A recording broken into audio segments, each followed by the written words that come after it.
Phone থেকে যদি আপনি অটো রিপ্লাই বা এসিকিউ এড করতে চান, তাহলে আপনাকে ব্রাউজার দিয়ে লগইন করতে হবে আপনার Facebook এবং উপরের ডান দিকে 3 ডটে ক্লিক করবেন এবং ডেস্কটপ সাইটে ক্লিক করবেন।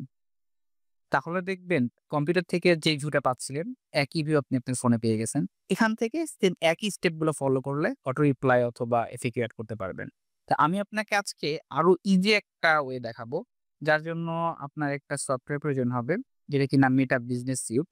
মেটা বিজনেস সিউট হচ্ছে ফেসবুকেরই একটি সফটওয়্যার, যেটার মাধ্যমে ফোন দিয়ে আপনার ফেসবুকের বিজনেসটাকে আপনি হ্যান্ডেল করতে পারবেন।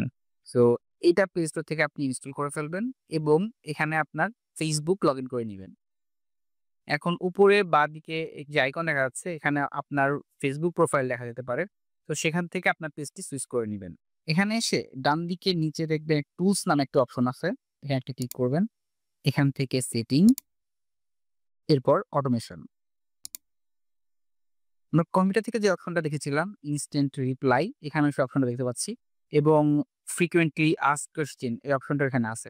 সো আপনি যেটা এড করতে চান বা এডিট করতে চান জাস্ট ক্লিক করবেন। এখান থেকে দেখবেন একটি পেন আইকন, এডিট আইকন, এখানে ক্লিক করবেন। এখন এখান থেকে আপনি আপনার মেসেজটা এখান থেকে এড করতে পারবেন। আপনি যদি এসএকিউ এড করতে চান তাহলে ফ্রিকোয়েন্টলি আস্কড কোয়েশ্চেনস এ ক্লিক করবেন এবং এখান থেকে একটি, একটি করে এড এ কোয়েশ্চেন এ ক্লিক করে একটি, একটি কোয়েশ্চেন এড করবেন। এবং খেয়াল রাখবেন যখন আপনার এই টগল বাটনটা অফ থাকবে তখন এই কোয়েশ্চেনগুলো কাজ করবে না। যখন এটা অন থাকবে তখন কাজ করবে। আপনার যদি ইনস্ট্যান্ট রিপ্লাই দেখবেন এখানে অফ, অন অফ একটা বাটন থাকবে। সরি, এখানে চেক বক্স আছে একটি।